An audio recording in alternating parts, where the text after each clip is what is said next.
दोपहर के समय से शुरू होने वाली छोटी सी आवाज, एक पुरानी हवेली, एक अकेला सफर और वो खामोश रात जो इंसान को अपने आप से टकराने पर मजबूर कर दे।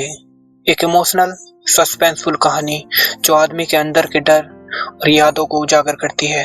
नमस्कार, स्वागत है आप सभी का हमारे इस प्यारे से यूट्यूब चैनल पर। मैं देव।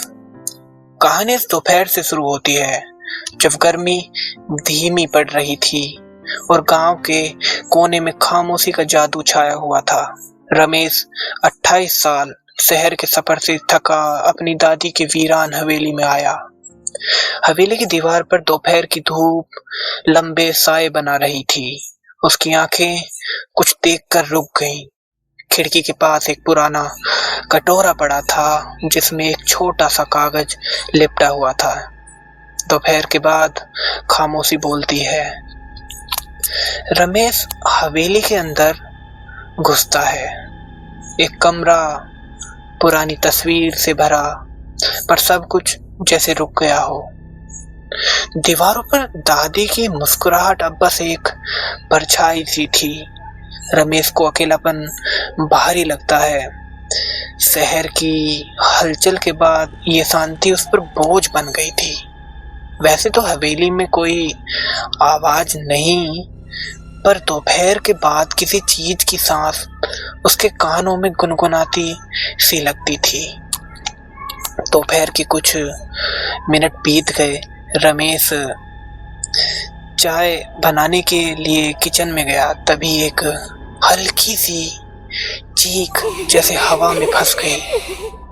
चीख इतनी कम कि कोई समझ ना पाए, लेकिन दिल हिल गया।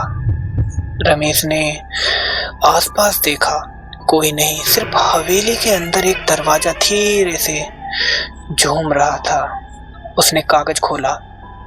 उस पर कोई नाम नहीं, सिर्फ एक लाइन, अकेलापन की गिनती मत करना। रमेश पहले से ही हवेली के पुराने कमरे खोल रहा था। एक सीक्रेट ड्रायर में उसे एक डायरी मिली, दादी की हैंडराइटिंग में। डायरी में छोटी सी लड़की मीरा और उसकी दोपहर की खेल कूद की यादें।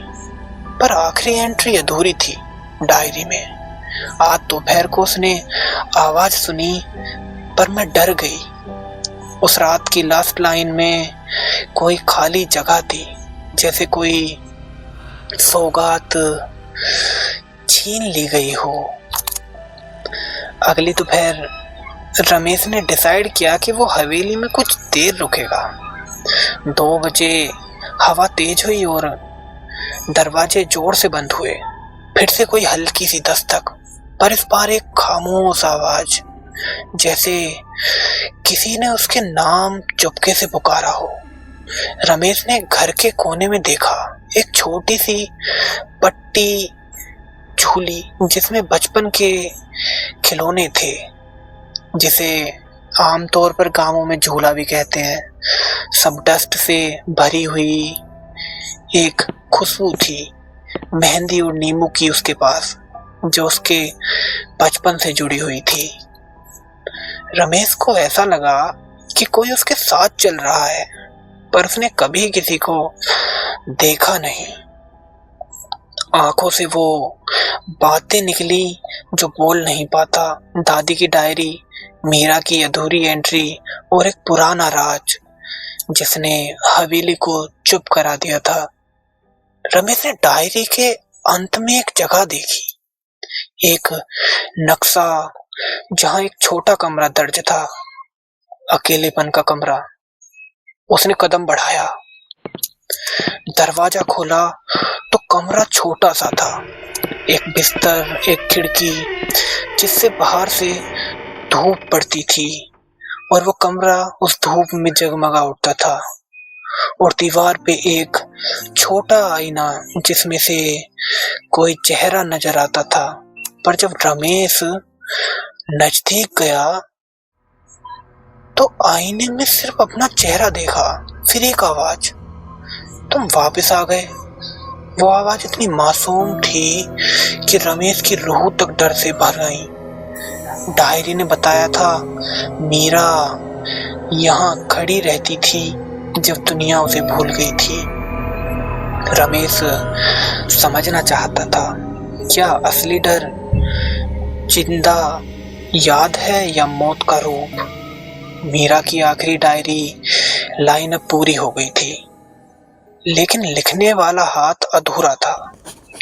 रमेश ने आखिरी पेज पर अपना नाम लिखा, जैसे किसी छोटे रस्म को पूरा कर रहा हो।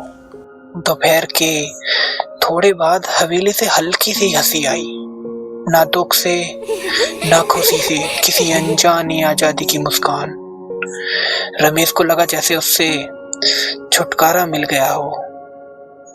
उसकी आंखें अब भी कुछ सुन रही थी, एक छोटी सी आवाज जो कहती, अकेलेपन को गिनो मत, उसकी कहानी सुनो। कहानी के आखिरी में हवेली शांत हो गई। लोग कहेंगे कि हवेली से अब आवाज नहीं आती, पर रमेश को पता था, दोपहर के बाद जो खामोशी आती है वो किसी को चुप कर सुनाती है, और जो लोग सुन सकते हैं उन्हें पत्थर भी बोलेंगे। उसने हवेली बंद की, पर डायरी अपने घर ले गया, ताकि कभी कोई दोपहर आए और किसी खामोश आवाज को सुने। तो दोस्तों, ये कहानी यहीं पे खत्म होती है, और अगर आपको ये कहानी पसंद आई हो तो आप एक प्यारी सी कमेंट छोड़ सकते हैं और चैनल को लाइक और सब्सक्राइब करना ना भूलें। जय हिंद।